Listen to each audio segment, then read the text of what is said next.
Y yo soy el director académico de ese centro. Antes fui el director ejecutivo, antes lo dirigí por 2 años y tuve que moverme a otras cosas. Entonces dejamos a una directora ejecutiva ahora y yo soy como director académico, como que ayudo un poco ahí a que funcionen las cosas. Y además soy consejero de la escuela de pregrado. O sea, lo que ustedes ven ahí es que hago estas cuestiones. Eso es lo que quería decirles, pero después podemos hablar de cada una de ellas. Muy interesante. ¿Cuál es la cosa que más me gusta hacer ahora? Es esta. Soy director del Núcleo Milenio de Desarrollo Social de SOC. Además me gusta el nombre de SOC. Suena como cool, ¿cierto? ¿Qué hacemos ahí? Bueno, es lo que yo les contaba, es un centro de investigación que está financiado por la Iniciativa Científica Milenio, de la Agencia Nacional de Investigación y Desarrollo, del Ministerio de Ciencia y Tecnología y Conocimiento e Innovación de Chile. Faltan como 3 apellidos más, pero eso es más o menos lo que nos financia. Y estos son los investigadores. Y lo que hacemos es investigar sobre educación, salud, trabajo, todo esas 3 cosas con un tema transversal que es género. Hacemos bastante sobre desigualdad de género en educación, salud y trabajo.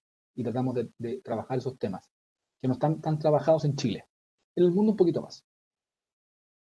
Uno de nuestros chiches, ¿sí? Como no sé lo que es si chiches lo saben, porque esa es una palabra muy antigua, pero uno de nuestros... ¿qué dicen los millennials ahora? ¿Alguien me puede ayudar? ¿Cuál será la palabra?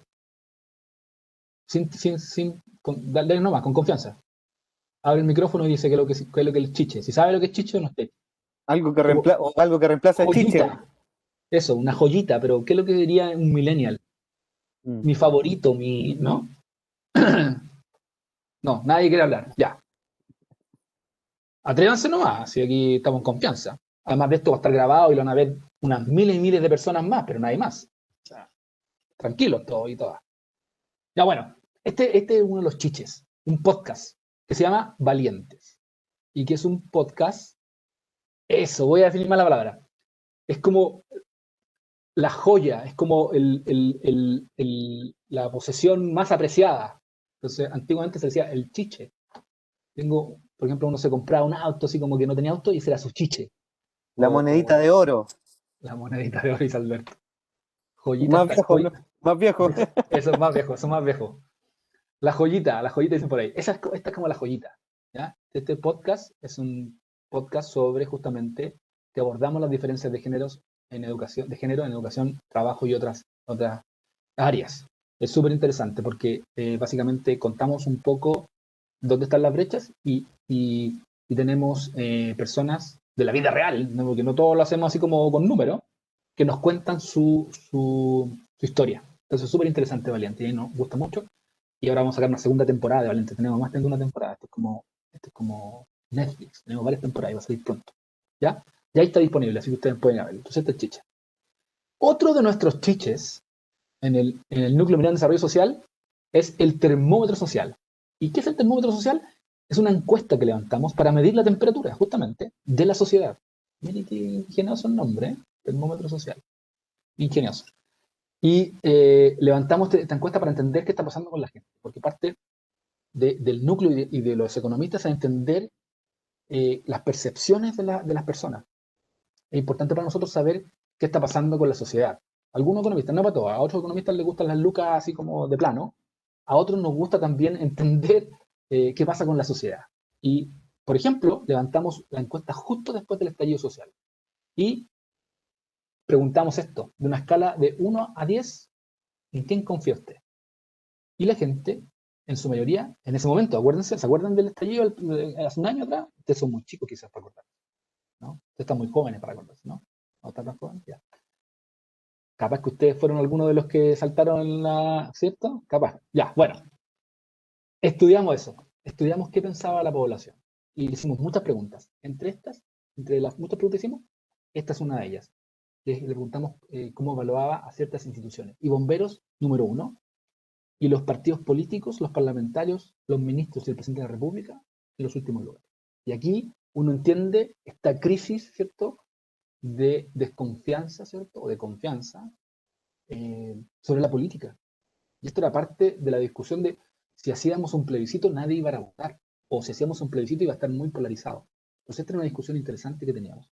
Y esto nos valió aunque usted no lo crea, porque a nosotros nos gustan mucho los trabajos y los papers y los artículos que estén publicados en journals internacionales. Pero tener una portada del Loon es impagable. Se los digo al tiro. Y tuvimos una portada del Loon. Así que estamos muy orgullosos. Esto lo tengo casi enmarcado en mi oficina. Al lado de los títulos, el Loon está ahí, aunque usted no lo crea. Es algo impagable. ¿Qué otras cosas le preguntamos? Les preguntamos, por ejemplo, qué problemas veían que existían, ¿cierto? Y pensiones y jubilación y salud fueron las dos primeras. O sea, la gente de verdad está preocupada de estas cosas. Y estas son las cosas que a nosotros nos interesa saber para poder hacer política pública que vaya en beneficio de las personas. Les preguntamos por el plebiscito. En ese momento, y casi que le achuntamos, 85% dijo que aprobaba en ese momento. Imagínense. ¿Ya? Entonces, hemos estado preguntando constantemente cosas. Hemos hecho varias rondas del termómetro. Una de las que preguntamos fue, a ver, esto no se ve bien, parece, porque está el cuadradito ahí probablemente molestando. Ahí lo voy a correr un poquito. Voy a poner abajo mejor el cuadradito. ¿Cierto? Ese cuadradito se ve molesto, pero necesito ver la cámara ahí. Le preguntamos por el estado de ánimo a las personas. Y ustedes ven que hay una diferencia entre hombres y mujeres. Las mujeres, en un porcentaje mayor a los hombres, sienten que están mucho peor, un poco peor, por la pandemia. ¿Ya? Después les preguntamos también por quiénes ustedes confían. Esto fue en la pandemia. Voy a tener que correr de nuevo el cuadradito. Y ustedes ven de nuevo que trabajadores de la salud ahora, no los bomberos, la cambió un poquito. Trabajadores de salud, colegio médico, son los que tienen más niveles de confianza versus los que están más a la izquierda, que son los mismos políticos, ¿cierto? Que tienen menos confianza. Entonces, eso es lo que hacemos en el DSOC. Tratamos de entender qué está pasando. Hemos sacado algunos artículos sobre salud mental y economía, ¿cierto? Expectativas económicas. Y eso es lo que trabajamos. Tratamos de entender qué está pasando con la población, cuáles son sus miedos, sus preocupaciones, ¿cierto? Cuáles son cuáles son sus expectativas futuras, y tratamos de encontrar fórmulas que permitan, ¿cierto?, generar políticas públicas que vayan en ayuda de estas personas. Eso es lo que hacemos en el núcleo de choque, y eso es lo que nos gusta muchísimo hacer. ¿Qué clases hago? Aquí un poquito de mis clases. Como les decía, hago bastante de microeconomía. Y usted se preguntará, ¿qué es microeconomía? Y aquí entramos en materia más de economista. La primera parte es más bien de investigación. Los economistas hacen eso, hacen harto de investigación. No todos, pero los que están en la academia hacen harto de investigación. Y como les decía, nosotros hacemos mucha investigación en el núcleo milenio en desarrollo social. Pero también hacemos clases de economía o matemáticas, que también es algo que usan mucho los economistas. También historia, hacen harta clase de historia los economistas, ¿ya? Pero en mi caso, para la historia, más o menos no, ¿ya? Matemática, bueno. Entonces hago clases de microeconomía. Y ahora, ¿qué es la microeconomía? Es básicamente el estudio de dos, digámoslo, grupos de personas. Por un lado están los consumidores, es decir, nos interesa saber cómo se comportan las gentes. Las gentes no, las personas, la gente, ¿cierto? ¿Cómo se comportan? ¿Qué van a consumir? ¿Qué pasa si yo les cambio el precio de algo? ¿Van a consumir más, menos? ¿Van a cambiarse de producto? ¿Van a seguir con el producto? ¿Van a dejar de ese producto? Etcétera. Estudiamos esto. Entonces estudiamos cosas como, ¿qué pasa si subimos los impuestos a las personas? Entonces las personas van a tener un comportamiento distinto. ¿Qué pasa si subimos el IVA? No el impuesto a la renta, sino que el IVA. El IVA es el impuesto a los alimentos, ¿cierto? A los bienes y servicios, ¿cierto? Eso estudiamos. Estudiamos cómo se comportan las personas y cuál va a ser la reacción que van a tener a ciertos cambios en la economía. Y el otro grupo de personas que estudiamos o instituciones son las firmas. Y estudiamos cómo producen las firmas y cuáles son los incentivos que tienen las firmas para producir, su productividad, cuán productivos son. ¿Ya? También tenemos teoremas del bienestar que relacionan varias cosas que vemos en microeconomía. Y la otra parte interesante que también vemos es algo que se llama competencia imperfecta, donde estudiamos los monopolios, los oligopolios y los carteles. ¿Qué son estas cosas? Ustedes probablemente las ven. Muy buena pregunta, Bárbara, ¿qué se refiere con la firma? Yo siempre digo la firma y nunca la explico y siempre me preguntan. Bárbara, muchas gracias. La firma es la empresa, es digamos, Coca-Cola. ¿Ya? Es el carrito de la esquina de los completos. Esa es la firma. ¿Ya? O más grande, digámoslo así, Jumbo. ¿Ya? Esa es como que nosotros tenemos el comportamiento de ese tipo de entes.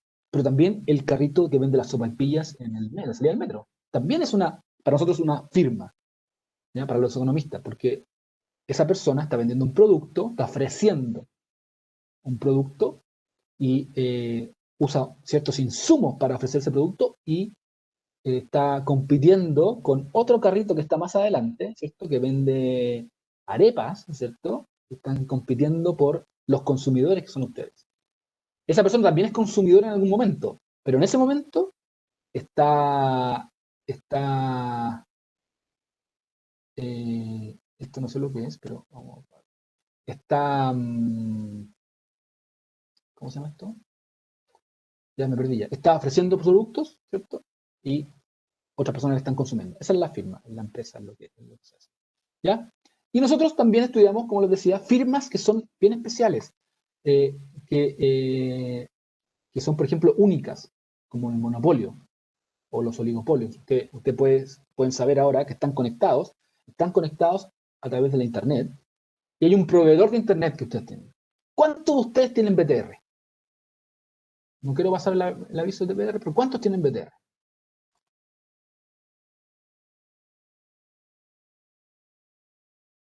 Muchos, pocos. Yo, ¿ve? Yo. Listo. Yo también tengo BTR. BTR, y aquí vamos a pelar, así que saquemos los palillos y pelamos. Yo no. Ah, ¿cuál tenéis, Rolando? Yo ¿O estás tengo Telefónica del Sur. Ya, perfecto. Mira, entonces hay un caso interesante. Rolando va a ser un caso interesante, pero yo me cambié. Muy bien hecho, Joaquín. Y Fabián tampoco tiene. Entonces, BTR en particular, Movistar. Ah, alguien tiene Movistar. BTR, Movistar, Entel, Telefónica del Sur, Manquehue, es lo que nosotros llamaríamos en economía como oligopolio. Ese es un oligopolio. Es un grupo identificado de firmas, ¿cierto? De firmas o de empresas, ¿cierto? WOM, alguien tiene WOM ahí. WOM también está metido, que tiene un grupo de la población o de consumidores y les sirve a ellos, tiene sus servicios bajo esos consumidores. Esos consumidores consumen sus servicios. Entonces ellos, de alguna manera, están en una competencia que llamaríamos imperfecta. A los economistas les gusta la competencia perfecta, no la imperfecta. Entonces los oligopolios tienen cierto poder de mercado y pueden hacer ciertas cosas que no harían en competencia perfecta, que no podrían hacer en competencia perfecta. ¿Ya? Entonces tienen este poder de alguna manera. Y voy más allá. En algunos casos y en algunos lugares tienen un monopolio esa firma. Por ejemplo, yo estoy en un edificio, vivo en un edificio, y es súper difícil que entre otra compañía, está BTR, y yo no me puedo cambiar tan fácilmente. Eso en economía se llama monopolio. Es como que yo no puedo hacer muchas cosas más que quedarme con el que tengo, el oferente que tengo. ¿Ya? Entonces, también estudiamos eso, estudiamos cómo se comportan esas firmas o esas empresas, ¿ya? Y cómo podemos regularlas, porque pasa que en algunos de estos mercados, como como el de la salud, por ejemplo, en las ISAPRES, como el de las AFP. ¿Se dan cuenta? También las AFP también tienen oligopolio. Los bancos, son poquitos bancos. Ya dije las ISAPRES, las AFP, ¿cierto? Los supermercados, las tiendas de retail, la internet, celular, telefonía, ¿cierto? Tiene televisión, hay como un oligopolio. Si se dan cuenta, estamos llenos de mercados que hay pocas firmas, están medios concentrados, y por lo tanto tenemos que tener ojo. Los hacedores de política, digamos, y los políticos que hacen política pública, y los economistas tienen ojo con esos mercados, porque esos mercados pueden terminar a los pollos, ¿cierto? ¿Dónde los pollos? El confort, ¿no? ¿El confort? Los detergentes también, o sea, tenemos un montón. Y, ¿cómo se llama esto? Estas firmas, como son poquitas, tienen la tentación de coludirse, de formar un cartel. No, no un cartel como, no más, no, ese cartel no. Un cartel es como un grupo de firmas que se colude y puede hacer cosas que a nosotros no nos gustaría que hiciera. No quiero decir cosas malas, sí, cosas malas, ya, estamos en confianza. Hacen cosas nefastas, y se aprovechan de el poder que tendrían cuando se juntan. Y ya lo hemos visto en varios casos. El caso del confort, el caso de los pollos, donde se ponen de acuerdo para poner el precio. ¿Ya? En otro caso, si ellos compitieran entre ellos, el precio sería distinto y bajaría. La farmacia me faltó. Entonces, ahí es donde entra la política pública y entran los economistas. Y dicen, a ver, paremos un poquito acá, ustedes están cometiendo un delito, porque no, en general en todas las partes del mundo eh, no se permite no se permite coludir, ¿cierto? Y una de las cosas que dice Martín ahí, muy bien lo que dice Martín, pero se acabó en mi casa también algo parecido con los repertorios. Sí, así es, hay un monopolio, Rappi no llega. Eh, y Martín hace una pregunta y hace otra pregunta más. Pero si habría muchas firmas, sería poco rentable emprender y quedarían algunas, quedando unas pocas de nuevo. Buena pregunta, Martín. La respuesta es no. No necesariamente van a quebrar y se van a salir, ¿cierto? Y cuando estudien en la FEN, les contamos el resto de la historia. ¿Ya? Ahí quedan pegados, quedan pegados. Una mosca aquí. No, no, hay una mosca acá. Ya, listo. Y Profesor, sí, dígame. Bárbara también preguntó antes, ¿Qué preguntó? parece que le quedó la duda, como un ejemplo de competencia perfecta, Ya, como esa es para diferenciar. una buena pregunta, Bárbara. Entonces, y ahí voy a agarrarme la pregunta de lo que dijo Martín al mismo tiempo. No hay mucha competencia perfecta. No hay muchos mercados. Un mercado que podría parecer competencia perfecta, pues no lo es tanto, pero es muy parecido, son, por ejemplo, las panaderías. El pan.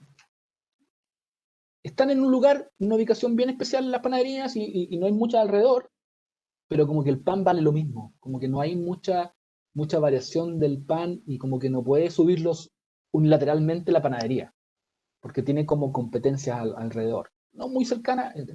La feria pareciera ser competencia perfecta. Como que están los feriantes, también se pueden haber puesto todos de acuerdo, pero es difícil porque son muchos. Y los carteles funcionan cuando son poquitos. Cuando se coluden, se tienen que incluir dos o tres. Si hay 15 personas, ya está súper difícil porque una se va a querer desfiar para ganar más lucas. Entonces al final terminan compitiendo mejor. Es más fácil para ellos competir. Eso es más cercano a la competencia perfecta. Y lo que decía Martín es que, bueno, y la feria no quiebra.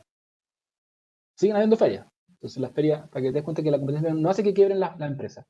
Si lo hacen bien, no hace que quiebren las empresas. Y existen muchas otras competencias perfectas. Por ejemplo, si uno va a Patronato, por ejemplo, ya no sé si está todavía Patronato ahí y si conocen Patronato, esas son las dos cosas que tienen. Y hay un montón de negocios chiquititos. Todos son negocios chiquititos como de competencia perfecta también. Porque no son capaces de subir unilateralmente el precio sin que los dañe. Los dañan muchísimo. Si yo vendo joyas en el barrio Bellavista y al lado tengo muchos competidores y vendo lapislázuli, ¿cierto? Yo no voy a poder subir el precio de mis joyas 3 veces. Porque el de al lado lo va a subir 2 nomás. Entonces me va a matar. Y entonces lo va a tener que bajar. Entonces, hay competencia perfecta en algunos, no tan perfecta como queremos, pero una competencia perfecta razonable, ¿cierto? Como que pareciera, ¿ya? Entonces, los oligopolios no hacen eso, y hay una pregunta que me dijeron. Claro, el problema de los oligopolios, y para regularlos, es que necesitas dos supuestos importantes, y uno de esos es tener independencia política. Eso es muy importante. El regulador no puede estar capturado. Y lo que no hemos dado cuenta, desafortunadamente, en Chile y en otras partes del mundo, porque no, digamos que Chile es especial, no es tan especial. En otras partes del mundo, y en Chile también, mucho político está capturado. Está capturado por ejemplo, Sokimich. Nos dimos cuenta que Sokimich financiaba a todo el mundo, básicamente. Eso es capturar justamente para beneficio propio de Sokimich. No es para la humanidad, no lo hace para la humanidad, no. Es para beneficio propio. Entonces, ahí rompemos el supuesto de que no tenemos independencia. Necesitamos independencia para poder regular los oligopolios o los monopolios. Profesor, Y alguien más, Laura decía, ¿por qué? Dígame. quería compartir, o sea, con mi padre hemos estudiado harto el sistema económico en diferentes países, ¿ya? Y ¿Ya? uno de ellos que le interesó mucho es el de Estados Unidos, en el que específicamente el tema de las colusiones son imperdonables, por decirlo así. Ya aquí, por ejemplo, en nuestro país, el tema de colusión está muy, discúlpeme, que está mi hermano llorando. Las Tranquilo. colusiones, la verdad es que hacen todo eso es como muy mano blanda, que digamos. Y en Estados Unidos, en comparación, cuando ocurren las colusiones, le pueden cerrar la empresa y a una prisión, digamos unos años. Entonces, como usted bien dice, los políticos están amarrados porque les, que le pagan las campañas o cosas así, ¿me entiendes? Entonces, eso hay algunas como cosas que hay que arreglar en nuestro país. Esa es otra parte interesante que habla Santiago, muchas veces Santiago, que tiene que ver con la regulación probablemente tal. No solamente con capturar a los reguladores, sino que la regulación no es fuerte. Y como Santiago dice, en Estados Unidos es brutal, tienes cárcel. Acá es muy difícil que yo me coluda y tenga cárcel, como es natural. Y no solo tienen cárcel, sino que tienen multas gigantes. O sea, si se dieron cuenta, Socky Mitch tuvo problemas acá y en Estados Unidos. Y acá pagó una multa de como 2 millones de dólares, no sé no cuánto, y en Estados Unidos 60 y tantos millones de dólares. Entonces ahí uno ve las diferencias de, si usted se va a coludir y usted se va a aprovechar de su poder monopólico, nosotros lo vamos a castigar fuertemente. Y eso es lo que falta acá, justamente. Allá tienen una agencia de antimonopolios muy fuerte. Y la conozco bien porque una de mis profesores guías fue la directora de la agencia antimonopolios de Estados Unidos. Entonces conozco bien la agencia. Y es durísima, durísima, durísima. Y no necesitan, incluso esto, miren, aquí en Chile yo necesito probar con un email, casi como que tengo que pillarlos, así como, ustedes se están coludiendo, sí. En Estados Unidos no. Basta con que yo muestre que los precios tienen un comportamiento extraño. Y la prueba queda en manos del acusado de defenderse, no del que acusa. Mire, yo tengo este comportamiento de precios súper extraño en su mercado, dígame por qué eso no es cartel, porque suena cartel. Y entonces el que está acusado, el que está siendo acusado tiene que defenderse de eso. Acá no. Acá nosotros, como a los acusadores, tenemos que mostrar las pruebas como contundentes de que fue colusión. Y por eso rescatan los emails y agarran los computadores, ¿cierto? Y las llamadas telefónicas para poder decir esto. En otras partes del mundo no, es al revés. Y por lo tanto son leyes mucho más fuertes, mucho más potentes, y eso evita la colusión, justamente, evita la colusión. Hay una pregunta, perdón, Santiago, hay una pregunta de Laura que no entendí muy bien, Laura. Si usted quiere decírmela porque no la entendí bien, y me la dice y conversamos, porque no la entendí bien. Normalizado. ¿Qué quiere decir con organizaciones externas?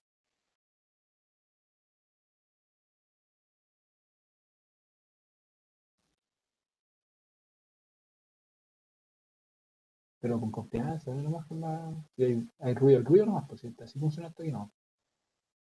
Dele nomás. Si ya le dije que más de 1.000 o 3.000, a lo más 5.000 personas van a ver esto, nada más. Y después vais a redes sociales probablemente y ahí Twitter y eso. Pero aparte de eso, no. ¿No? Ya, después si quiere conversamos de eso. Bueno, esas Profe, son las cosas. Dígame.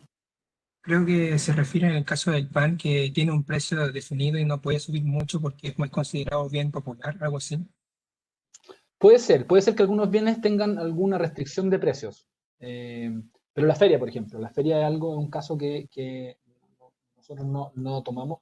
En general no fijamos precios en Chile, aquí no se fijan los precios, no dice, esto es lo que tiene que valer tal cosa, no se hace mucho esa regulación, salvo en algunos casos de monopolios, donde sí se fijan algunos precios, pero no siempre.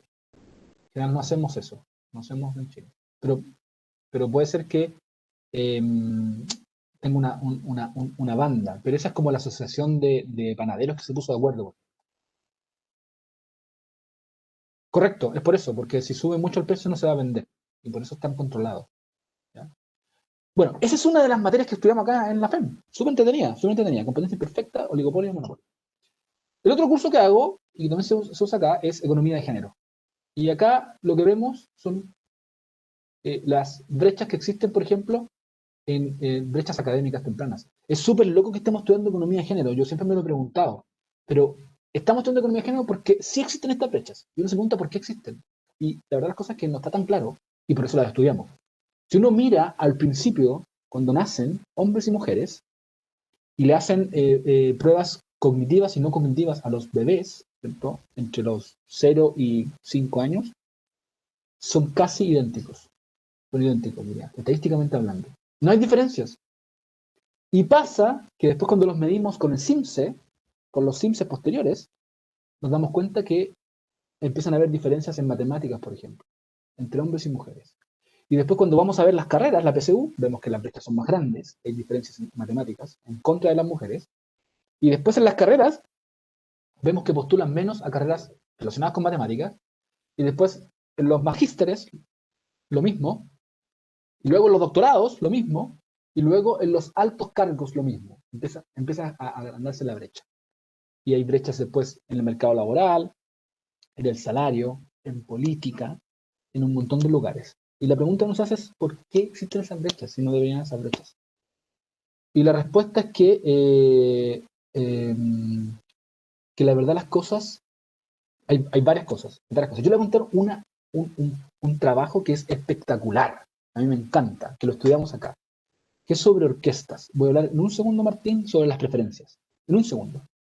Sobre las orquestas. En Estados Unidos en los 70 habían, bueno, siguen habiendo, no es que habían en ese momento, pero estaban trabajando, estaban mirando, estudiando las orquestas, ¿no? Las orquestas, la Orquesta Filarmónica de Filadelfia, la Orquesta Filarmónica de Nueva York, toda la orquesta. Y la mayoría de las orquestas estaba compuesta solo por hombres. Muchos hombres, muy pocas mujeres. ¿Ya? El que tocaba el violín era un hombre, el segundo violinista era un hombre, el tercer violinista era un hombre, el que el trombo, la flauta dulce, todo eran hombres. Y lo que pasaba es que las audiciones para hacer eso eran audiciones donde estaba el director de la orquesta, un par de personas más, y quien quería audicionar a la orquesta se paraba adelante, frente en el teatro, ¿cierto? Y tocaba. Decían, no, ya me gusta, no me gusta, ya la aceptamos o no la aceptamos. Entonces, lo que se preguntaba la gente decía, ¿pero por qué no hay mujeres en las orquestas? Entonces, la respuesta, imagínense, la respuesta de algunos directores era porque tocan mal. Esa es la respuesta. Era como, ¿seguro que todas las mujeres tocan mal? Y lo que hicieron fue lo siguiente, poner una cortina entre la persona que tocaba, ¿cierto? Ahí está la persona que tocaba, y los directores de orquesta y las personas que escuchaban. Hay una cortina acá. Entonces, no podías ver quién estaba ahí, y de hecho, era más, pusieron como alfombra acá, para no sentir los tacos tampoco, si es que venían con tacos las mujeres. Entonces, no sabías quién se sentaba a tocar el cello. Tú solamente escuchabas que alguien estaba tocando el cello. Adivinen qué pasó.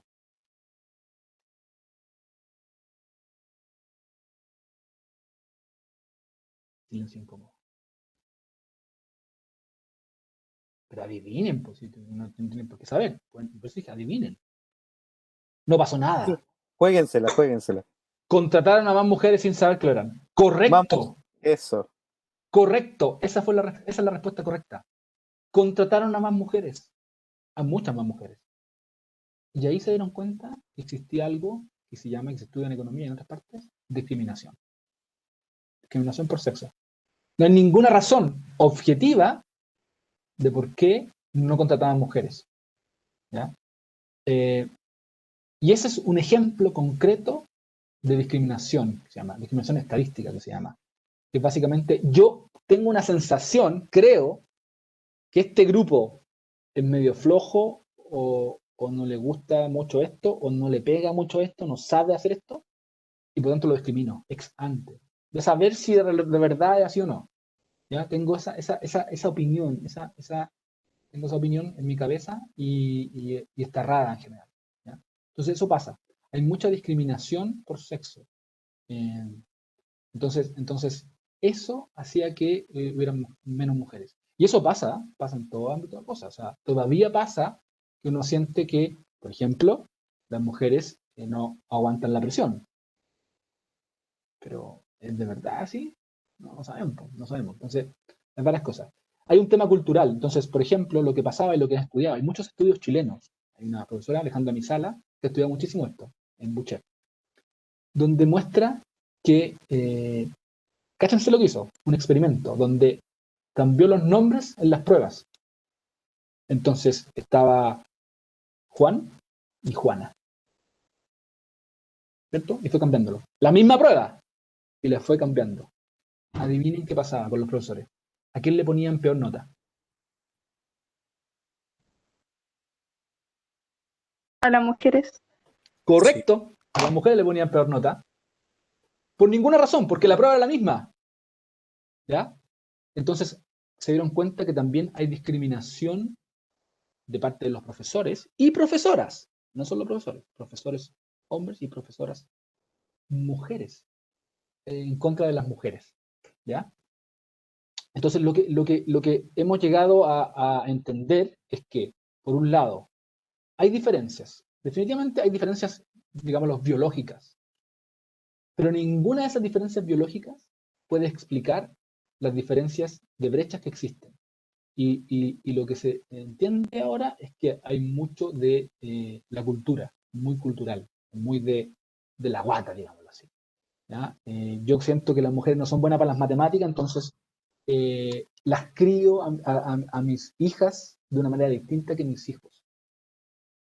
La sociedad empieza a ver a las mujeres distintas que a los hombres.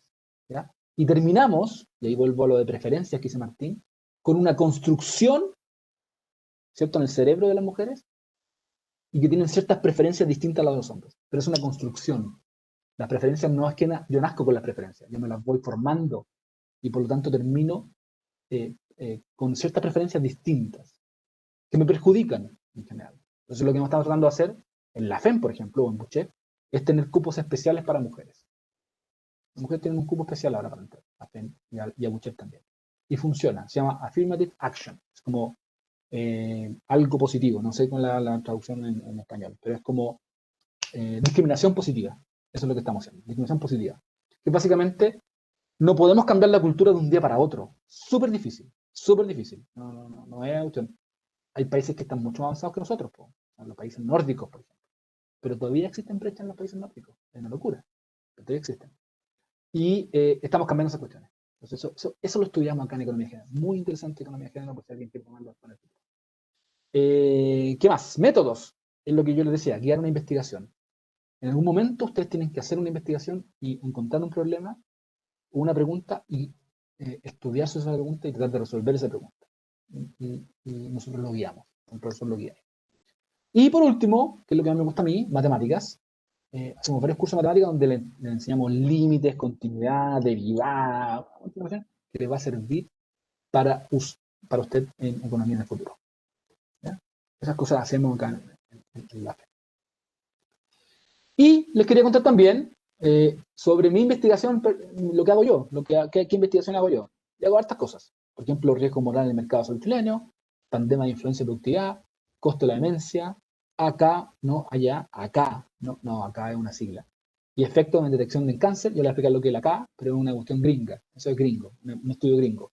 Obesidad y rendimiento académico, postnatal parental y salud infantil, expectativas económicas y salud mental en COVID, estamos haciendo ese paper, copago y detección de enfermedades, elasticidad de precio de la demanda, economía del comportamiento y examen de mamografía, eso estoy haciendo, estoy terminándolo ya, comportamiento estrategia en cambio de precios, postnatal parental en el mercado de trabajo, acá hay mortalidad en hispanos, estrategia en el mercado, entonces hago hartas cosas, hartas cosas. Entre las cosas que hago, ¿cuáles son las más interesantes? Por ejemplo, postnatal parental y salud infantil, y después tenemos un postnatal parental y mercado del trabajo. ¿Qué estamos haciendo? Estamos mirando qué tanto funcionó el postnatal parental. Ustedes no saben, ustedes son muy chicos, no se acuerdan, no, sí se me acuerdan, pero no tienen por qué saber. Antes, en Chile, ustedes saben lo que es el postnatal, ¿no? Y el prenatal. Es como un permiso especial que se les da a las mujeres luego de que tuvieron su hijo o su hija. Tuvieron un bebé, tuvieron un embarazo, dieron a luz, no vieron la luz, dieron la luz, por ojo, ¿cierto? Y tienen un permiso especial que se llama postnatal. Cierta cantidad de meses. Que por ley no las pueden echar, no les pueden bajar el sueldo. Eso está bien protegido. Eso en varias partes del mundo existe. En otros no existe. Por ejemplo, en Estados Unidos no existe. No existe el postnatal. Pagado. Hay como un permiso que puede tomarse la mujer, pero este es pagado. Yo le pago por cuidar a su bebé y recuperarse. ¿Ya? Entonces lo que pasó es que había cierta cantidad de meses, claro, de meses, ¿cierto? Y lo que hizo el postnatal parental es duplicar eso. Aumentó de 3 a 6 meses. Entonces ahora hay 6 meses de postnatal parental. Entonces la pregunta que nos hace ¿es beneficioso el postnatal parental o no? No lo sabemos. Aumentarlo es beneficioso y lo que encontramos es que sí es beneficioso para la salud del niño o de la niña. ¿Cierto? Encontramos con que pasar de 3 meses a 6 meses mejoraba la salud del niño y de la niña. Y David acaba de decir algo que tiene que ver con el segundo paper que estamos haciendo, que es el postnatal parental y mercado del trabajo. No, ¿eso no incentivará a los empleadores a no contratar a mujeres? Correcta la respuesta. Eso incentiva a que el mercado laboral de la mujer se achique o empeore. Y eso es lo que encontramos acá. Entonces, por un lado, mejora la salud del infante o de la infante, del bebé, y por otro lado, perjudica el mercado laboral de las mujeres. Entonces, es un arma como doble filo. Y es ahí donde uno dice, deberíamos pensar mejor las políticas públicas que vamos a implementar. No es llegar y escribir cualquier cosa e implementarla. O sea, a ver, estamos hablando del 10% ahora, ¿cierto? Del 10% de la discusión. Y viene el gobierno y dice, ¿sabe qué? Vamos a cambiar el 10% que ustedes enviaron, la posición, y vamos a poner un 10% que cobre impuestos. Entonces la pregunta que nos hace esta es la pregunta, ¿eso es mejor o peor? Y la verdad es que, salvo hipótesis, no lo sabemos. ¿Ya? Entonces uno también tiene que ser honesto y decir, no lo sabemos. ¿Ya? Profesor. Entonces, uno cuando hace política pública, sí, por favor, Santiago. Sí, sí. O sea, tocando el tema de 10%, se rechazó el sacar el 10% de la AFP sin impuestos, pero aprobaron el del gobierno, ¿ya? Y yo creo que igual es una técnica que el gobierno colocó para que la gente le doliera sacar el 10%, ¿me entiendes? Es lo que, Correcto. ¿ya? Porque con impuestos la gente va a pensar dos veces antes de sacar la platita, es lo que creo yo. No, estoy de acuerdo contigo, estoy de acuerdo contigo. Entonces la pregunta es, ¿estamos dirigiendo el país, estamos siendo el presidente y el gobierno, está gobernando un país para hacer sentir mal a la gente, para hacerle sentir bien, para progresar, para desarrollar? Entonces, los objetivos no están claros. Lo que tú acabas de mencionar tiene mucho sentido. Estoy poniendo una pequeña traba para que la gente con mayores recursos no pueda sacar ese porcentaje. La pregunta es, ¿sería beneficioso que esas personas lo sacaran sin impuestos? Esa es la pregunta que hay que hacerse. Porque lo que se discute ahora es que el país pierde impuestos. Ok, pierde impuestos. Cuando discutíamos el primer 10%, decíamos, esto va a ser un debacle, las bolsas van a irse en picada, vamos a perder una cantidad de plata impresionante. Y pasó lo contrario. Sacamos el 10%, cayó un poco la bolsa, y la gente gastó todo ese 10% en el mercado. Y hubo un boom de la economía. La economía subió. Entonces, esas son las cosas que los economistas tienen que cuestionarse y preguntarse. Y ese boom, ¿fue beneficioso o no? Fue beneficioso. Fue beneficioso porque, primero, la gente, esto no lo saben, pero la gente, nosotros lo hemos estudiado ahora y lo estamos estudiando en este paper. ¿Cómo está el paper este? Expectativas económicas, salud mental. Pero los políticos no saben que si uno tiene malas expectativas económicas, empeora su salud mental. Esto lo hemos visto en la pandemia, fuertemente. Por lo tanto, el 10% de lo sacado mejoró la salud mental de la persona. Estoy más tranquilo, tengo algo de plata, puedo pagar lo que tengo que pagar esos meses. 2, bajó la deuda de las personas. Genial que baje la deuda de las personas, porque así están menos presionados para el futuro. 3, las hizo gastar en servicios, en bienes. Eso tiene una reglamentación positiva en la economía. Entonces, al final del día, hay varios pro, hay un contra, que es el obvio contra. Quedaste con menos plata para pensionarte y alguien va a tener que pagar esa plata en el futuro. ¿Cierto? Cuando yo me pensione, no podemos dejar a la gente botada sin pensiones, ¿cierto? Entonces, muchas de esas personas que tenían un poquito de plata para pensionarse, ahora van a tener cero y por lo tanto el Estado se va a hacer cargo de decir, nosotros vamos a tener que hacernos cargo. Entonces, todas esas cosas pro y contra uno tiene que cuestionárselas. Ahora esto del impuesto puede tener sentido. Yo no quiero que el más rico saque plata. Listo. Ponle impuesto y no lo va a sacar. Puede que el más rico lo necesite igual lo va a tener que sacar. Porque que uno sea un poco más rico, gane más plata, no significa que no tenga problemas. Entonces, no es claro cómo evalúan estas políticas y cuándo las evalúan. Y la sensación de mucha gente como yo es que en Chile, por alguna razón, somos muy malos para evaluar las políticas. Las evaluamos ex post, después que la hicimos. Y deberíamos tratar de tener mecanismos para evaluarla ex ante, que se llama antes de hacerla. En Estados Unidos hay una agencia dentro del Senado, de la Cámara de Representantes también, que estudia las políticas antes de hacerlas. Y es no partidista, totalmente no partidista. Entonces dice, aquí estudié y aquí está el resultado.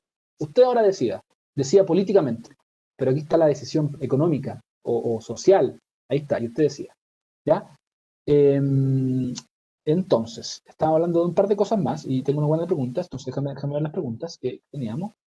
Y hagan hartas preguntas. Esperen, no se pongan nerviosos. Ah, postnatal, solamente el de postnatal, pero el hombre no se lo toman. Sí, eso es lo que vimos también en el postnatal, para terminar la discusión del postnatal. Lo que vimos es que el 0,02% de los hombres se tomaban, o el 0,2%, algo así. Un número muy chiquitito, 100 hombres, 200 hombres. Entonces, no tiene efectos en el mercado laboral del hombre, cero efectos. ¿Qué hacen los países que no quieren afectar, por ejemplo, el mercado laboral de la mujer? Lo que hacen es, se toman un periodo obligatorio para ambos. 2 o 3 meses para hombre y mujer. Usted tuvo un hijo, usted hombre y mujer, usted se toma el postnatal. Chao. Entonces el efecto, claramente para la economía no es bueno, ¿cierto? Porque va a haber gente fuera del mercado y ahora 2 personas fuera del mercado. Y va a tener que reemplazarla y es costoso. Pero es costoso para todos. Y es lo que tiene sentido. Si alguien está embarazada, que es mujer, ¿cierto? Claramente fueron un hombre y una mujer, ¿cierto? O 2 personas al menos, que estuvieron involucrados en ese acontecimiento. Y suena razonable que el costo que tengan que pagar lo paguen los 2. Eso no está incluido acá. Y en otras partes del mundo sí, son conscientes de eso y lo hacen. Y después viene un periodo voluntario. Si usted quiere tomárselo, se toma usted, o se lo toma su mujer, o se lo toma su hombre, no sé, lo que sea. Pero al principio es obligatorio para ambos. Y eso permite que no tenga efectos nocivos para un grupo de la población. Porque aquí el costo es para un solo grupo de la población. No deberíamos tener ese costo. ¿Ya? Entonces, para terminar el postnatal. Después hay más preguntas. El uso del impuesto es para aumentar los ingresos del Estado, ¿no? Claro, siempre y cuando, y aquí viene la parte de los impuestos, ¿cierto? Entonces, la pregunta aquí, que yo le hago la contrapregunta a Cristóbal es, entonces, ¿por qué no aumentamos los impuestos harto? Aumentamos los ingresos. Porque tiene un problemita el aumento de impuestos. Y ahí está el trade-off. Yo dejo de consumir. Entonces, cuando el gobierno dice, no quiero perder 1.000 millones en impuestos, entonces voy a poner impuestos ahora, puede ser que ninguna de esas personas saque la plata. Entonces ganó 0 impuestos. Entonces, ¿dónde estaba la parte del impuesto? Entonces, un poco lo que dice Santiago, fue más bien una barrera que yo quería recaudar. Porque ahora, ¿qué pasa si nadie de esas personas saca la plata? Entonces, no quiero pagar impuestos ahora. Y no saca la plata. El Estado se queda con 0 impuestos. Entonces, la política que está implementando era para recaudar impuestos, fue un fracaso entonces. Si era para evitar que las personas sacaran la plata, un éxito absoluto. Nadie de esas personas la sacó. Entonces, tiene Profesor, su filo doble la cosa del impuesto. Sí, dígame, no. igual tenemos que entender Dígame. que ellos también ocupan sus estrategias para seguir protegiendo el sistema que tienen actualmente, ¿me entiendes? Y no solamente que en el futuro, dicen que a lo mejor las personas se van a estar acostumbrando a sacar todo el rato o vamos a estar, como ellos están protegiendo el sistema que actualmente no los ha hecho ricos, sino que no puedo decirlo, pero bueno, Dígalo nomás, con ellos confianza. están protegiendo el sistema con el que nacieron y con el que sus antepasados han muerto en el mismo sistema, ¿me entiendes? Entonces, eso no es de ahora nomás, sino que para seguir protegiendo el sistema que estamos protestando para cambiar. Yo concuerdo con usted, Santiago, de que están haciendo eso, pero también hay que darle mérito a ellos también. ¿Ya? Imagínese este siguiente escenario. Sacamos toda la plata de la FP, todos sacamos plata. Lo que va a pasar es que vamos a tener 0 pesos para pensionarnos. Y de nuevo, alguien tiene que pagar esa pensión. ¿O usted piensa que va a dejar a la gente botada ahí sin pensionarse? No va a poder, va a tener que hacer algo. Y eso es mucha plata. O sea, no estoy defendiéndolo, por favor. Porque aquí después sale el hashtag Duarte defendiendo a la AFP. No. Lo que estoy diciendo es que es carísimo eso. Tratar de pasar las lucas para ayudar a las pensiones del resto, de toda la población es muy caro. Y muchos países lo han intentado y han quebrado. O sea, los sistemas han quebrado. Entonces, hay que tener cuidado también en esto de esta como, digámoslo, ilusión de pensar que todo lo que hacen es malo. No, no todo. Hartas cosas, sí, sí. Y protegen hartas de sus intereses, seguro. Pero hay una parte también que hace sentido, hace mucho sentido, hace mucho sentido. Y por eso nos obligan a ahorrar. Y por eso la cuestión es obligatoria y no es voluntaria. Y por eso la sacan de nuestro salario. Y por eso ahora aumentaron a los que dan boletas. Les sacan las lucas. Porque lo que yo haría como individuo es gastarme todas las lucas, ¿cierto? Muy poco para ahorrar, muy poco para ahorrar. Entonces lo hacen obligatoriamente. Y por eso el seguro de salud también es obligatorio. Esas cosas tienen que ser obligatorias porque el comportamiento individual es bien mezquino, desafortunadamente. ¿Ya? No todos, algunos somos, no quería decirlo yo, generosos, pero no, pero mucha gente y el individuo es mezquino. Entonces necesitamos mecanismos que obliguen a las personas a hacer cosas. Por ejemplo, ponerse la mascarilla. Eso debería ser una obligatoria. Y hay grupos, si usted mira, por ejemplo, en Estados Unidos, que luchan contra eso, porque restringen mi libertad a respirar sin mascarilla. ¿No se entiende? Pero es un tema de salud pública, no es un tema de que yo quiero restringir tu libertad porque no me gusta tu libertad. No, no. Entonces, hay una cuestión distinta que es importante también apreciar y decir, ok, no podemos sacar toda la plata. Y ese es el miedo que voy a tener ese miedo, pero un miedo que tiene que ver con los intereses privados y personales, pero un miedo también a desbancar todo el sistema y después el siguiente gobierno va a tener que lidiar con eso y los siguientes van a tener que lidiar con eso. Y eso es mucha plata, muchísima plata. O sea, yo no tengo los números acá, pero alguna vez los calculé y es como, sé, es como 10 veces el presupuesto es como 10 años o 15 años de presupuesto del Ministerio de Educación. O sea, usted se queda sin educación por 15 años. Es como eso.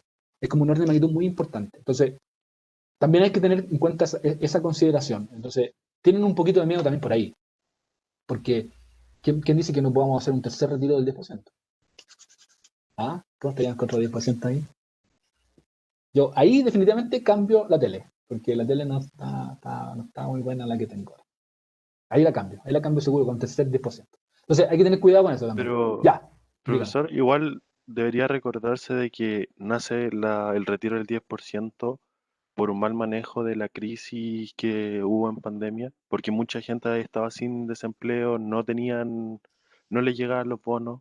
Entonces, si después se regula la economía del país, no debería haber otro 10%.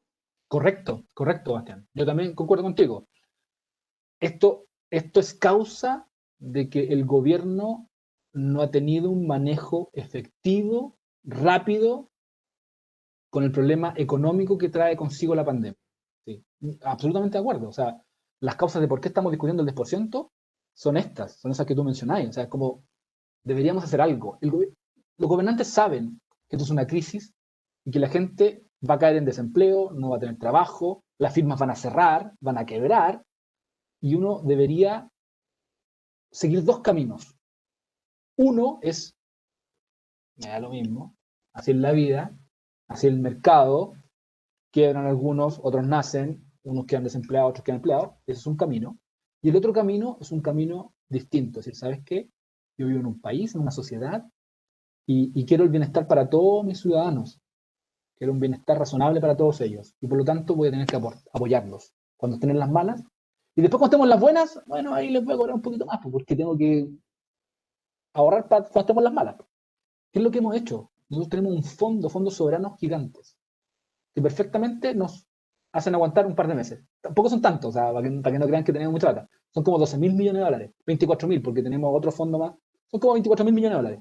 Pero usted saca la cuenta, 24.000 millones de dólares, lo lleva al dólar ahora y lo divide por 500 lucas, por ejemplo, para cada familia de Chile y lo alcanzan para 6 meses. O sea, tampoco es que usted pueda pasar toda la pandemia con esto. Entonces también es un juego de cuándo se acaba la pandemia, cuándo puedo gastar, cuándo no puedo gastar. Eh, pero concuerdo contigo, Bastián, o sea, esto es causa de que el gobierno no ha sido lo suficientemente rápido, eficiente, certero en hacer las políticas. Los bonos no llegan a todos, hay un grupo de la población que no le llega, hay un grupo de la población que gana harto, uno dice, oye, gana harta plata, pero igual están cagados, po. Si esto no es un tema de que gane o menos plata, no. O sea, hay muchos profesionales que ganaba 800 lucas, 1.200.000, y de un día a otro se quedó sin pega, po. Y ganaba 1.200.000, 1.500.000. ¿Y qué pasó con ese? Ese no va a entrar en ninguno de los bonos que el gobierno está dando. Y su única chance, por ejemplo, es sacar el 10% de la AFP. Entonces, esa parte, esa sensibilidad no la tiene. No la tiene. Bueno. Podríamos discutir todo el día de esto, pero sigamos con esto. ¿Se reactivó la economía de la AFP en la mayoría? Sí. No caen en cuenta que el retiro puede reactivar la economía. Correcto. ¿Se crean nuevas empresas y luego quiebran? Sí. ¿Pero el impuesto del retiro va para la AFP o al Estado? Al Estado. El impuesto va para el Estado siempre. No, la AFP no hay ningún impuesto para la AFP. La AFP lo único que hace es administrar las lucas. Cuando yo las saque, las voy a sacar y voy a contabilizar a final de año cuánto ha sido tu ingreso, tu renta, y te cobro el impuesto. Y ahí lo va a cobrar el Estado, va a cobrar el impuesto. Ahí está la duda del impuesto. ¿Para quién va? Para el Estado. El impuesto supongo que quedará dentro de tus fondos, si no sería un robo, ¿no? No, al impuesto, todos nos hemos puesto de acuerdo alguna vez, bueno, no sé si ustedes no todavía, pero tácitamente nosotros creemos que los impuestos deberían ser cobrados, ¿cierto? Pagados al Estado, el Estado debería administrarlos y generar bienestar. Eso es lo que uno cree, y yo confío en eso. O sea, yo no tengo problema en pagar mis impuestos, eso quiero decir, porque parte de esos generan, por ejemplo, educación. Mala, pero educación. Parte de esos son para salud. Parte de esos van a la pensión básica solidaria. A la gente no tiene pensiones y le entregan una pensión. ¿Ya? Entonces, los impuestos deberían ser bien gastados. Esa es otra pregunta.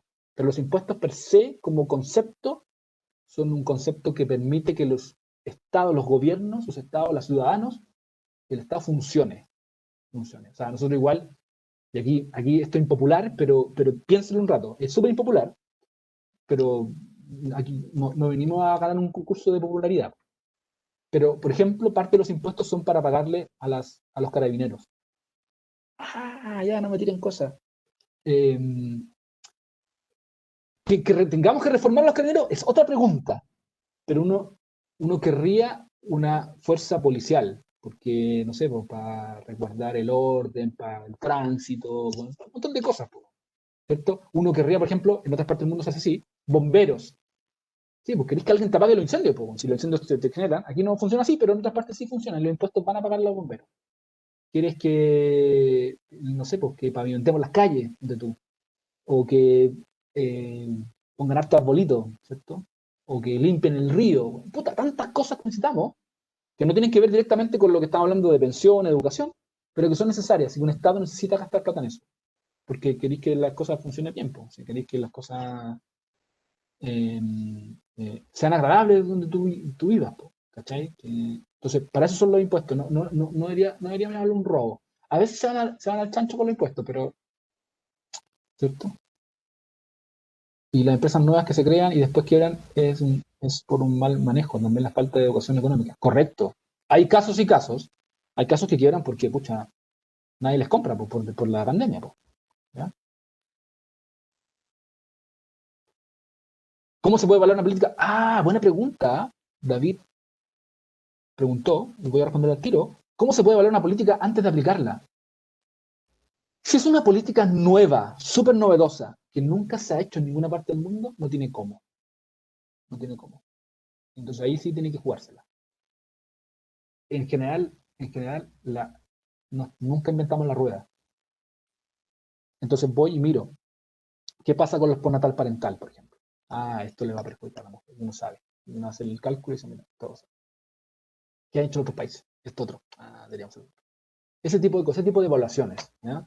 Esto del 10%, uno sospechaba que la gente iba a sacarlo, le iba a pegar a la AFP un poco, y la gente no lo iba a guardar ese 10%, lo iba a gastar. Y uno podía mirar las encuestas y ver que el 80% de la población lo iba a sacar. Uno podía haber hecho un cálculo de cuántas personas, cuánto más o menos iban a sacar, y uno podía haber calculado ese monto. Y ese monto iba a ir casi íntegramente, o un porcentaje importante, y uno podía haber hecho varios cálculos ahí, y va a ir inyectado a la economía, en consumo. Y ahí uno se da cuenta el tiro. Uno sabe cuando hay shock de consumo, qué va a pasar con la economía. Entonces uno podría haber hecho eso, ese cálculo, perfectamente. Este 10% va a pasar lo mismo. le va a pegar a la AFP, le va a pegar un poquito, ¿cierto? Porque va a ser una sacada de plata importante. Y cuando sacan plata a ti de los fondos, caen los fondos en general. Pero de nuevo, vamos a tomar esa plata y la gente, ¿qué va a hacer? Feliz Navidad. Feliz Navidad, ¿cierto? Bueno, eso significa gastar en cosas. Va a gastar, va a haber un gasto. Vacaciones, van a irse de vacaciones. Bueno, va a toda la industria del turismo va a tener un pequeño boom de nuevo, ¿cierto? Esas cosas van a pasar y uno supone razonablemente, con ciertos márgenes de porcentaje, de cuánto va a ser el gasto más o menos. Y uno puede hacer distintas simulaciones y tener 4 escenarios. Miren, estos son los 4 escenarios que creo yo que va a pasar. A, B, C, D. Y mostrar que esto va a funcionar en esta dirección y no en la otra. Y puede ser. Entonces, ¿qué va a pasar con los impuestos? Uno perfectamente puede saberlo. ¿Por qué? Porque ya sabe cuál es la sensibilidad de las personas a los impuestos. Más o menos, de nuevo, no es exacto, pero más o menos. Y uno puede decirte, con ese impuesto a la renta, quiénes van a sacar la plata y quiénes no van a sacar la plata. Bajo ciertas condiciones. Puede ser que algunos tengan más deuda, otros tengan menos deuda y van a tener que sacar la plata Una igual. pregunta. ¿Se entiende? Dígame. Los últimos días apareció sobre la triangulación de Piñera con la AFP para invertir en una. Ya. Y justo en esos Ya. momentos el presidente ingresa su proyecto de cobrar un impuesto. ¿No habrá sido una política ideada para ralentizar el segundo retiro del 10% y si para poder obtener los fondos que se gastaron y ahí poder dar el segundo retiro? Porque el presidente sabe que se iba a aprobar sí o sí un 10% nuevo por la presión de la gente. Es una buena pregunta. Es una buena pregunta. La verdad es que yo no estoy tan seguro de cuáles fueron las verdaderas razones por las cuales el Estado o el gobierno puso ese proyecto. ¿Ya? No tengo, la verdad, las razones exactas. O sea, la triangulación es una cosa y se le va a, me imagino que los tribunales y quien sea va a tener que investigar si es que hubo triangulación o no y si fue ilegal o no, ¿cierto? Pues es un tema. El 10%, la discusión quedó abierta, quedó abierta. Entonces, lo que va a pasar ahora es que van a discutirlo y claro, no quieren que... A ver, es que hay que también tener cuidado. Todo lo que sea ingreso tributa en Chile, ¿ya? Entonces, ¿por qué cuando yo saco la plata y me ingresa, no va a tributar? Esa es la lógica que tienen. ¿Por qué no va a tributar eso? Si usted llega y yo le paso plata a usted y es parte de su ingreso, esa plata tributa. Tiene que tributar. Entonces, esa es la lógica del gobierno. Esto debería tributar sí o sí. O sea, no hay una discusión ahí tributaria. Y el primer retiro se discutió esto de el perdonazo tributario con la AFP. Pero un perdonazo, es como al revés la discusión. ¿Se entiende? No es que per se era sin tributos, esto es con tributos, siempre, con impuestos. Entonces ahora la discusión es, ¿debería tributar? Sí, pues sí, un ingreso, ¿por qué no debería tributar? Dice el Estado, el gobierno. Si todo lo ingreso, ¿por qué ahora vamos a tener que poner excepciones cada vez que usted tenga un ingreso? O sea, puedo llegar mañana y decirle, ¿sabe que yo hoy día me gané 10 millones? No voy a tributar porque... No, pues usted tiene que tributar igual, ¿ya? Entonces, puede ser que hay un complot, una conspiración atrás de parte del presidente. Puede ser. Me parece una vuelta como muy larga de entender de que porque algunos van a tributar y otros no, le va a servir para su problema de triangulación. Yo creo que son dos temas separados. Porque lo que va a pasar en el Congreso es que los diputados van a subir el límite de tributación. Entonces los que van a tributar van a ser los que ganen 2 millones y algo, 3 millones, por ahí. Y es un grupo chiquitito de la población. No es muy grande. Entonces, en términos tributarios, es importante, pero es poquito. La gran masa va a sacar la plata. Y la va a sacar sin tributación. Entonces, no me parece que sea una discusión así. Que tenga que ir por ese lado, por el lado de la triangulación de Piñera. No creo. Entonces, hay hartas preguntas. El pilar solidario, sí, ni no lo han podido controlar. Profe, pero ¿por qué las pensiones se calculan hasta los 105 años? Y dudo que el 100% de la población muera a los 105. Si se baja esa estimación de vida, aumentaría la pensión. Es una discusión técnica. Es una discusión técnica y es probabilística, pero lo que baje de 100 a 105 no tiene mucho efecto, porque como la probabilidad es tan chiquitita, lo que se espera pagar en ese momento es muy poquito. Entonces todo es probabilístico. Entonces las tasas de mortalidad tienen un efecto, pero no un efecto tan importante, sobre todo en la cola. La cola no tiene un efecto tan importante. Podemos cambiarlas, definitivamente. Ahora la gente vive harto tiempo. Y lo que ha pasado en Chile es que ha aumentado la expectativa de vida. Muchísimo, muchísimo, muchísimo. ¿Ya? Pero una discusión importante también. ¿Sí? Hay que discutir esa, ¿cierto? Aumentaría un poco la pensión. Pero no lo que todo el mundo cree. Porque es muy poco en la cola lo que se está pagando. Porque no, es probabilístico. La compañía de seguro no está pensando pagar el 100% a los 5 años. Y nunca lo calcula así. Nunca lo calcula así. El de los fondos AFP tiene que ver con la desconfianza en el sistema, luego la enorme pérdida de 2019, mucho mayor a las cuales el 10%. Sí, es una buena discusión. Y que es la que partió al principio. ¿Por qué estamos discutiendo el 10% y se quejan tanto la AFP si hace un par de años perdieron más del 10% de nuestros fondos? Es muy buena. A mí me gusta mucho esa discusión. Una discusión dinámica. Sí, va a tener 10% menos ahora, pero capaz que esto te genere un boom que haga ganarte un 18% el próximo mes. ¿Cierto? Entonces, es dinámica. A mí esas discusiones son interesantes porque dejáis en jaque a la otra persona. No, el 10% es malo, ¿por qué? Ah, porque teníais 100 y ahora tenéis que ir con 90. Ya, pero ¿qué pasa si yo hubiera dejado el 100 y la tasa hubiera sido constante y ahora saqué el 10 y la tasa crece? Entonces, en un futuro voy a tener más que lo hubiera tenido con 100. Entonces, es interesante esa discusión, pero hipotética, no sabemos. Pero es interesante. Estoy de acuerdo con Vicente en ese punto. Podría bajarse hasta los 95 perfectamente. De hecho, hay discusiones sobre un seguro de la tercera edad. Que llegue la tabla hasta cierto punto y de ahí se activa un seguro. Ese seguro se activa siempre cuando tú sobrevivas. Y eso podría ser más barato incluso. Podría ser más barato incluso que una pensión. Hay distintos formatos de hacer esta cuestión. Sí. Perdón, seguro de cuarta edad, no tercera ya, cuarta edad. No. Sí, Pamela Giles 2.0. ¿Quién es Pamela Giles 2.0? No me compare con Pamela Giles, ¿eh? Ahí está. No empecemos con los insultos. No, si me cae bien Pamela Giles. Profe, Dígame, es que dígame. lo que pasa es que cuando usted dijo, No, sí, ya vamos por el tercer retiro del 10%, y sabe que yo leo el Mercurio, entonces una de las portadas que salía Pamela Giles ya con el tercer retiro del 10% en la mano. por Entonces por eso supuesto. puse eso. Sí, está bien. No es No se que- preocupe. Estoy probando. Voy a vestirme de Naruto, eso sí, voy a correr.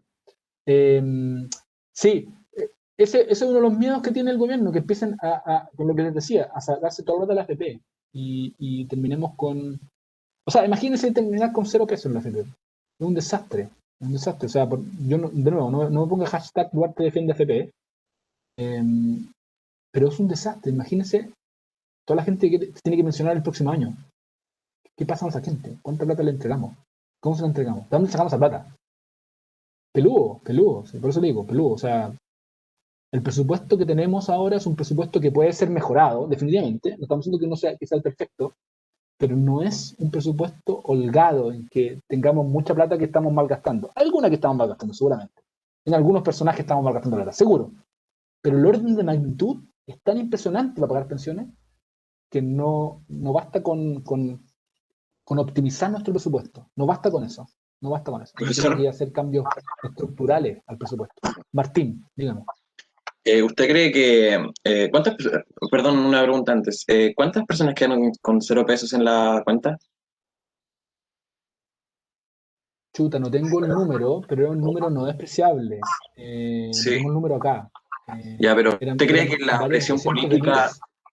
sí, usted cree que la presión política que va a haber con los que tienen 0% en la AFP y los que tienen ya muy poco va a hacer que se transite muy rápidamente a un sistema de reparto, un sistema bastante redistributivo? Reparto imposible.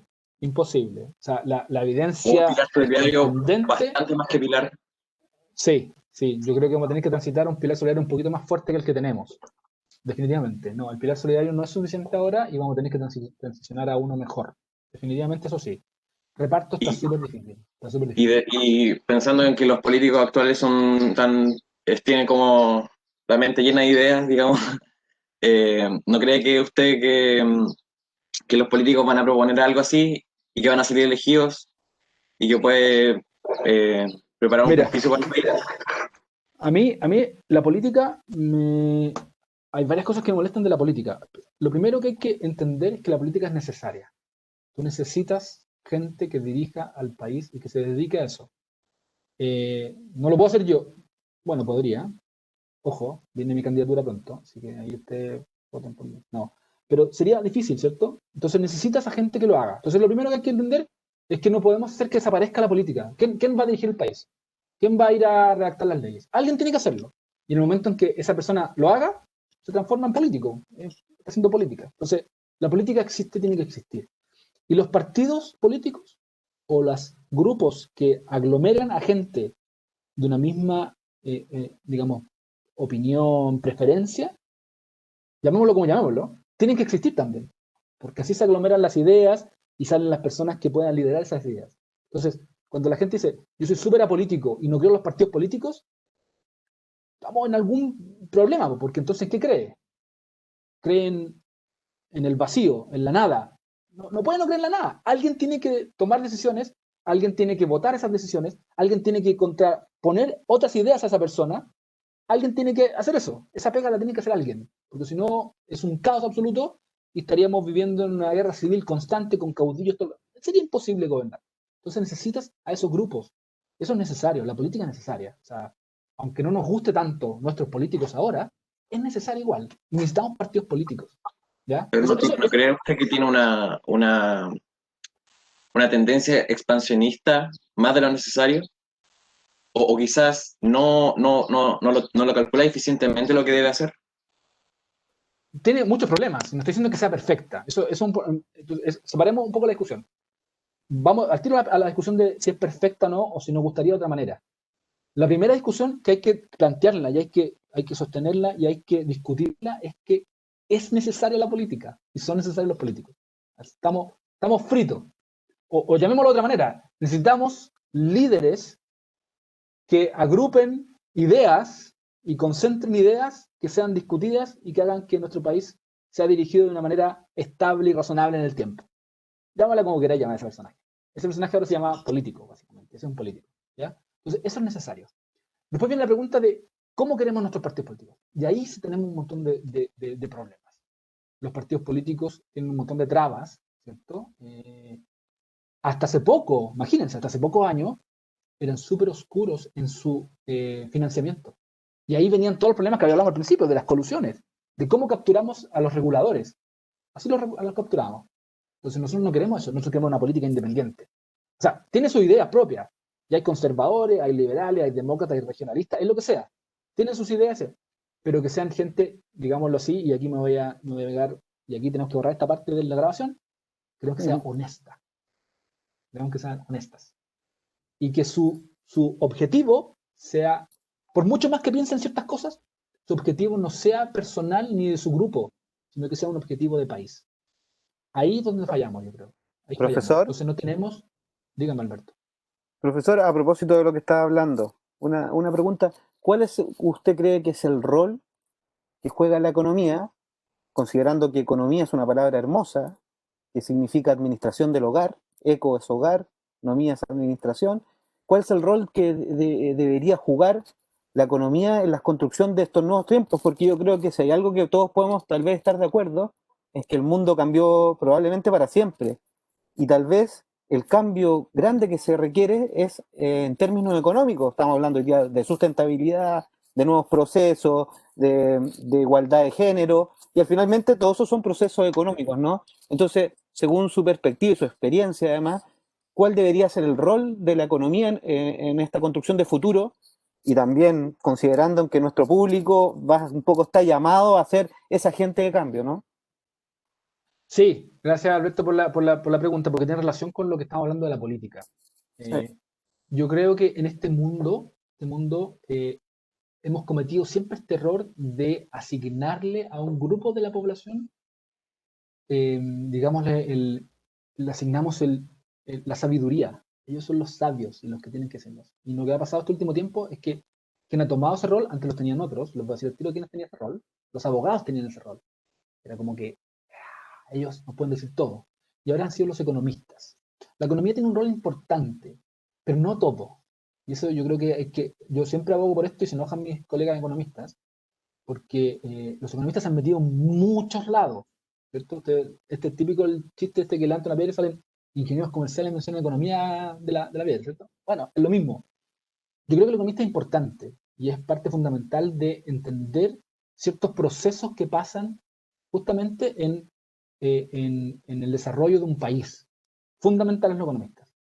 Pero ahí vienen otras áreas más que son importantes. La psicología es importante, ¿cierto?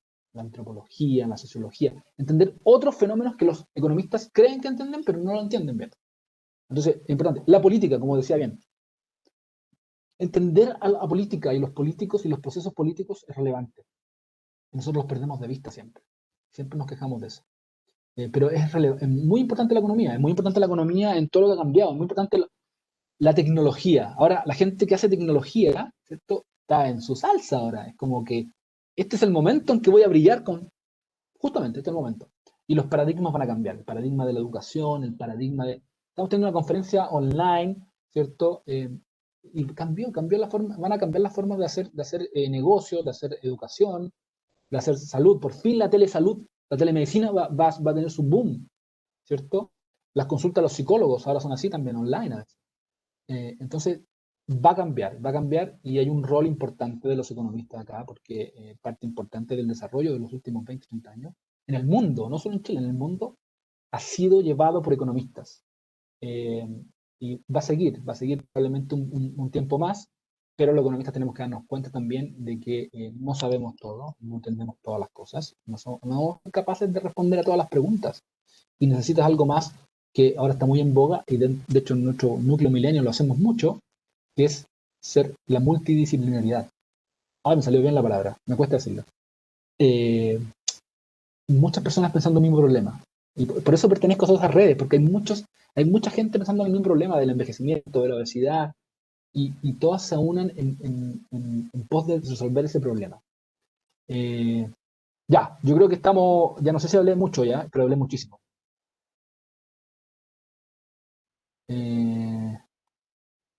¿Alguna otra pregunta, chicos? Se habló muy interesante, además. Eso, no sé si quieren otra pregunta, seguir hablando de política. Bueno, esto quería decir al final. El rol de nosotros como ciudadanos en la política es muy importante. Es muy importante. Y le damos poco peso a veces. Y por eso va a votar la mitad de la gente. Y porque creemos que nuestro voto no importa a veces. Y la verdad es que importa muchísimo. Importa muchísimo y nos quedamos con los gobernantes que tenemos, que merecemos. Es lo que dicen, ¿cierto? Usted tiene lo que merece. Sí, pues porque nosotros somos los que votamos por esos gobernantes. Nosotros somos los que levantamos a esos gobernantes. Y nosotros somos los que nos quedamos sentados en nuestro sillón viendo la tele en vez de ir a votar u organizarnos. Y entonces esa es parte del problema. El problema es que somos una sociedad, y muchas sociedades, no nosotros no, muchas sociedades que no están muy contentas con lo que está pasando y por lo tanto sienten que la solución es no involucrarse mucho y hacer otras cosas, irse por otros caminos. Y la verdad es que lamentablemente no funciona así, porque por mucho que sea por un camino, o sea, yo entiendo la protesta, a mí me parece legítimo protestar. Y la violencia, hasta cierto punto, la comparto, hasta cierto punto. A mí no me gusta mucho la violencia, soy menos, creo. A ver, sí, no mucho. Pero también la entiendo, y entiendo el malestar. Pero no entiendo el fin. No puedo imaginar el fin, porque no. ¿Cuál es el objetivo? Porque desestabilizan a un gobierno, listo. Entra otro. ¿Cuál otro? Y esa es la pregunta que uno se hace. ¿Cuál otro? Ya, otro. Pero va a ser otro de los que estaban ahí, po. No cambiaron mucho la composición de los que están ahí. Va a estar Jade, la Pamela Giles, Lavín, están los mismos. ¿Y qué? Siguen los mismos, po. Si Jade alcalde hace rato, po. ¿Cierto? Entonces Lavín, quiere decir Lavín, pues Lavín lleva su vida en esto. Entonces como que no somos capaces de modificar esas cosas. A mí me pareció muy refrescante el Frente Amplio. No solamente yo soy del Frente Amplio, no crean que soy del Frente Amplio. Pero me pareció refrescante que hubiera un grupo de cabros y dijeran, ¿sabes qué? Mira, nosotros nos vamos a tomar ciertos lugares. Eso hay que hacer, pues. Tomarse lugares, empezar a tomarse cosas. ¿Ya? Profesor, y empezar a cambiar las cosas. Pues. Sí, dígame. pero yo creo que pase el tiempo y todos los políticos que pueden llegar al poder, yo creo que lo que sí es que el sistema les obliga a los pitutos, les obliga a corromperse, los obliga a, por ejemplo, si yo llego a la política y quiero hacer las cosas correctas, ya al ver que yo soy diferente y no me estoy metiendo en el grupito de esa maraña que tienen ahí, me sacan. Entonces, Sí, pues. si es que yo no me meto ahí, obviamente voy a ser corrupto y por eso están todos los políticos corruptos. ¿Me entiendes? Y así se amarran también. Entonces, yo voy a ricos, todos en toda la vida y que lleguen, mientras pasen las generaciones. Pero lo que hay que cambiar es eso, que hay que haber un cambio en el sistema porque el sistema los obliga a corromperse. ¿Me Absolutamente de entiendes? acuerdo, absolutamente de acuerdo. Entonces, la pregunta es, ¿cómo cambia ese sistema? ¿Cómo lo cambio? Si tengo que cambiarlo, tienen que haber nuevas personas ahí. ¿Cómo lo hago? Destruyo el sistema actual y espero que por osmosis nazcan Pero debería personajes. haber un ente regulador. Serían, Debería haber una ley que diga que no se puede corromper porque si no está eso, la gente va a decir, yo lo voy a seguir haciendo porque no hay nada que me lo impida. De acuerdo, tienen que haber leyes que impidan eso, ¿cierto? Pero eso Impidan existe, eso. ¿o no? Eso existe un profesor, poquito, pero falta. O Para sea, el Javier que tiene razón. ¿cómo se llama? El empresario millonario que roba, o sea, que es corrupto, lo único que hace le dan clases de ética y que Dios lo perdone. Absolutamente. En cambio, No, para el que absolutamente. es pobre y ya quiere hacer lo mismo, a la cárcel y qué pena por ti. Completamente de acuerdo. Si la vara no mide de la misma forma a toda la gente aquí en Chile. Y eso hay que ir cambiándolo. Y eso se necesita fiscales más fuertes, ¿cierto? Leyes más fuertes. De nuevo, hemos ido avanzando poco, y yo pienso que deberíamos avanzar un poco más rápido, pero hemos ido avanzando. O sea, veamos también la parte optimista de esto. Hace 10 años atrás, fíjense, hace 10 años atrás nomás, ustedes ni se acuerdan porque eran muy chicos, ¿cierto? Estaban viendo, ¿qué estaban viendo ese año atrás? Ninjago estaban viendo a esa altura, ¿cierto? De año atrás, ustedes no se acuerdan, de año atrás, nosotros ni teníamos idea que Chile eran corruptos. Nosotros creíamos que éramos los menos corruptos del mundo. Oh, la cagamos, somos buenos. De años después nos dimos cuenta que no, que éramos muy corruptos. ¿Por qué? Porque empezamos a abrir los ojos un poquito más. Y ha sido lento el camino, pero veanlo más optimista. Las cosas van cambiando. Mientras exista gente que se quiera mover, que quiera mover el cerco un poquito más allá, como ustedes, ¿cierto? Como la gente, y les mencionaba, lo del Frente Amplio, por mucho que les guste o no les guste el Frente Amplio a uno, son tipos que refrescaron un poquito la política. Mientras que esa gente, las cosas van a empezar a mover un poquito. Y ya sabemos ya que son todos, que muchos son corruptos, no todos. No podemos echar a todo el mundo en el saco, porque de seguro debe haber más de algún político que lo está haciendo por el amor a la patria, ¿cierto? A Chile, a que se desarrolle, ¿cierto? Pero hay muchos que no, que lo hacen por las luquitas. Y eso lo hemos ido reconociendo y lo hemos viendo. Entonces, por ejemplo, ahora ha pasado que profesor, algunos se tienen que ir para la casa. Dígame, Bastián. ¿no se podría hacer una política, bueno, reforma y cambiar un poco, bajarle el sueldo a la vocación y también Por cambiar supuesto. la educación? Si no hay un recambio generacional porque no hay interesado en lo mismo. Sí, sí. Mira, Entonces, Bastián, enseñar dio en el clavo, política, Bastián, educación ahí. cívica, punto. Bastián dio en el clavo ahí. La educación es muy relevante. Y educarnos y cuestionarnos lo que dice nuestro conjunto de personas, lo que vemos en Facebook, lo que vemos en Twitter, lo que leemos en el diario, lo que vemos en la tele. Cuestionárselo. No creer, primero, que todos los empresarios son ladrones. ¿Por qué van a ser todos empresarios ladrones? Tiene que haber algún gallo que se esforzó, que se armó el poquito, ¿cierto? Algunos sí, algunos de seguro son unos corruptos, ¿cierto? No creer en varias cosas, no creer en los complots necesariamente, algunos son complot, otros no. Cuestionarse las cosas. Educarse, creo que educarse es clave, Cambiar la educación, hemos estado cambiando, hemos avanzado.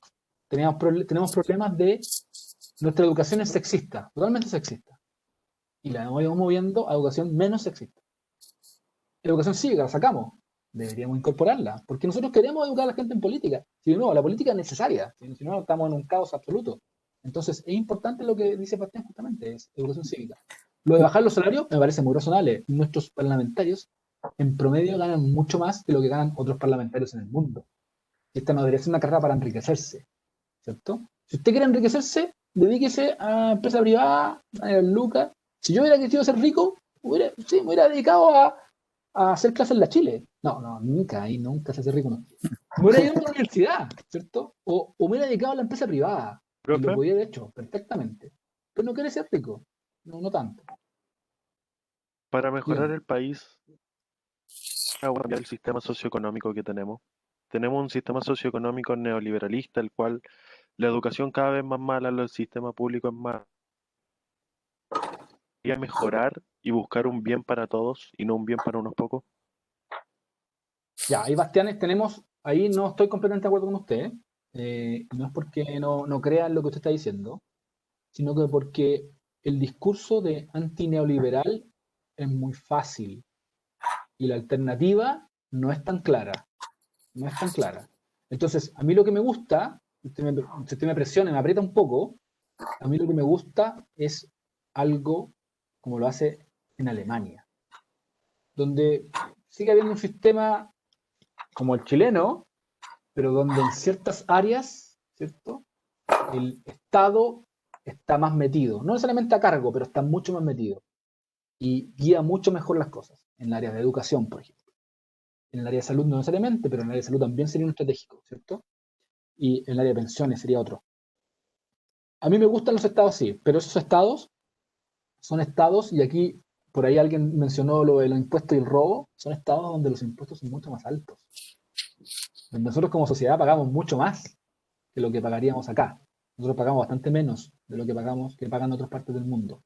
En otras partes del mundo se paga Pero eso muchísimo depende más. igual de la estructura tributaria, porque, por ejemplo, las personas pagan más impuestos, en cambio las empresas están más libres. Eso hace que Por las empresas supuesto, tengan más facilidad de invertir y las personas cobran, o sea, pagan lo que ellos mismos tienen, digamos. absolutamente, Martín. Depende del sistema tributario, ¿cierto? Pero en general, todos esos países donde se gasta más en la sociedad, donde se distribuye más la plata, también se cobra más. En distintos formatos. Yo estoy de acuerdo con Martín. No necesariamente en el mismo formato que uno. Algunos que tienen más impuestos en la empresa, otros menos, otros más impuestos en la persona, otros más. Pero en general, esas sociedades como esa, donde se gasta mucha plata en la sociedad, ¿cierto? En mantener ciertos niveles básicos o mínimos para la sociedad, se paga mucho impuesto. Se paga mucho impuesto. Y, Y está por bien, ejemplo, yo, Chile, yo, yo prefiero si, eso. si no me equivoco, Chile tiene una estructura más moderada, o sea, más alta con las empresas y más baja con las personas. No sé si eso está bien. No. Lo que tiene Chile, casi lo que usted está diciendo.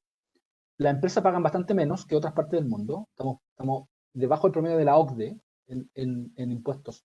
Lo que nosotros hacemos, que es malo y que deberíamos cambiar, nosotros pagamos más impuestos indirectos que directos. Esa combinación no es muy buena. Siempre es mejor pagar impuestos directos, ¿ya? Que indirectos. ¿Cuáles son los indirectos? El IVA es indirecto. ¿Y por qué no es tan bueno el IVA? Es muy fácil de recaudar el IVA. Es trivial. Por eso es tan bueno el IVA. Porque la gente da la boleta y con la boleta yo ya sé ya cuánto tengo que recaudar y le cobro el IVA a quien sea que tenga que pagarlo, que en este caso es la persona que vende su producto, ¿cierto? Entonces es muy fácil de recaudar y es más difícil el directo, que es la renta, por ejemplo, o las utilidades de la empresa. Nosotros tenemos una combinación que no es tan buena. ¿Por qué? Porque el indirecto en general no es un impuesto progresivo. ¿Qué quiere decir progresivo? Que le cobra más al que tiene más. Y nosotros, como es indirecto, le cobra más al que tiene menos. Entonces, usted va a comprar un kilo de pan y usted gana 10 veces menos que yo, usted paga el mismo impuesto que yo. Eso no debería ser razonable, porque si yo gano más plata que usted, me parece a mí, podemos discutirlo, que yo debería pagar más impuestos que usted, no al revés. Entonces, nosotros deberíamos movernos a un sistema donde el impuesto directo es más importante.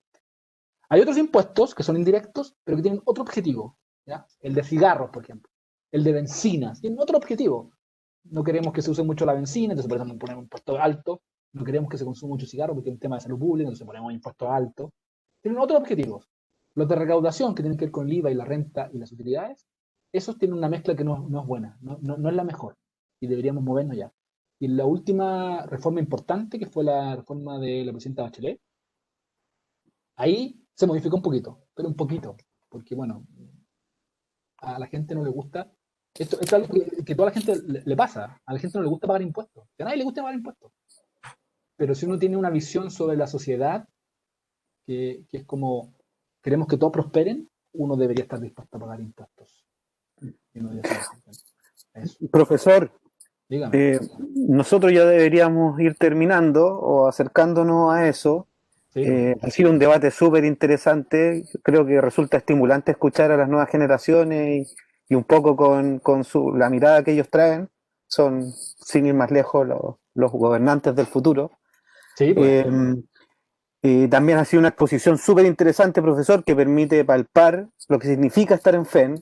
Y hoy más que nunca que Chile, con la apertura del proceso constituyente, ha elegido reflexionar sobre la construcción de su camino para las próximas décadas.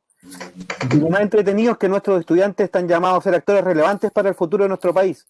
Así que, profesor, me gustaría invitarlo en sus palabras al cierre, junto con una pregunta. ¿Por qué los estudiantes que dan este año la prueba de transición deberían elegir a FEN de la Universidad de Chile como su casa de estudio? Básicamente, profesor, ¿qué usted que palpa día a día los estudiantes, los profesores, qué nos diferencia? Ya. A ver, lo primero de por qué tienen que elegir FEN, yo les voy a hacer clase, así que qué más bacán que es. No, ya, espérense. Hay muy buenos profesores, tenemos muy buenos académicos que hacen cosas muy interesantes en todo ámbito. Desde la salud, que hago yo cosas más relacionadas con salud, con economía de la salud, a cosas como relacionadas con la macroeconomía. Entre nos, no lo entiendo muy bien, me gusta, pero hay gente que lo hace.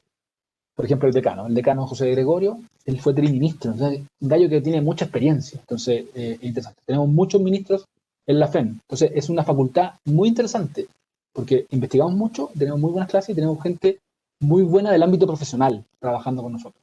¿Ya? Entonces, esa mezcla no está en otras facultades. La católica es buena, pero ustedes saben, pues, segundo, ¿para qué lo puede decir?